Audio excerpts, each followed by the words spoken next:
जय श्री कृष्ण। में प्रियांशी। आज हम 84 वैष्णवों की वार्ता से नारायण दास भाट जी का परिचय सुनेंगे। तो नारायण दास जी ये गोकुल में एक बानर थे और यहाँ पर इन्होंने एक भाट परिवार में जन्म लिया। पर ये इन्हें ज्यादा ना कविता कर पाते थे, ना ही दोहा लिख पाते थे, और विश्रांत घाट पे बैठे रहते थे। जो कोई कुछ दे जाता था उससे इनका पेट भर जाता था, वैसे ही चलता रहता था। तब एक बार आप श्री विश्रांत घाट पर पधारे।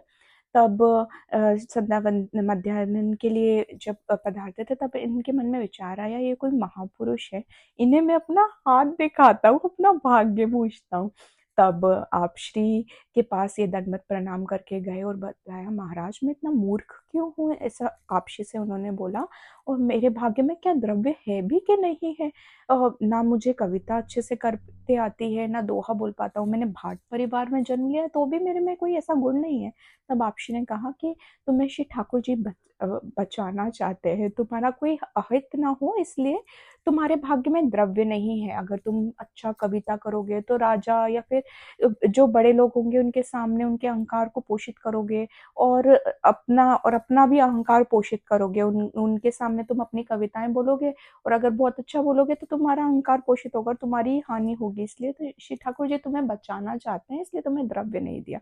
और ऐसा आपशी ने बोला है कि श्री ठाकुर जी हीन लोगों को, जो इस लायक नहीं है कि जो द्रव्य संभाल सके, उन्हें द्रव्य नहीं देते।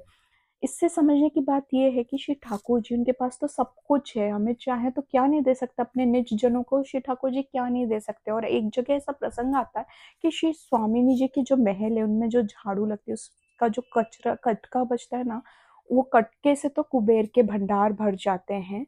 तो इतनी कृपा करते हैं हमारे प्रभु हमारे ऊपर, तो हमें द्रव्य नहीं दे सकते क्या? वो हमें बचाना चाहते हैं, या कोई भी चीज अगर श्री ठाकुर जी हमें नहीं दे रहे तो उनकी कृपा समझना चाहिए कि वो हमारा अहित नहीं करना चाहते। नहीं तो हमारे श्री ठाकुर जी तो हमसे कितना प्रेम करते हैं, तुम्हारी कोई भी ख्वाहिश पूरी कर सकते हैं। तब इनको आपशी ने ऐसा समझाया, और आपशी ने इन्हें बताया कि तुम आज रात को ध्रुव उस पे जाना, और वहां पे जाके देखना कि तुम्हें बहुत सारा द्रव्य मिलेगा, पर लेना मत।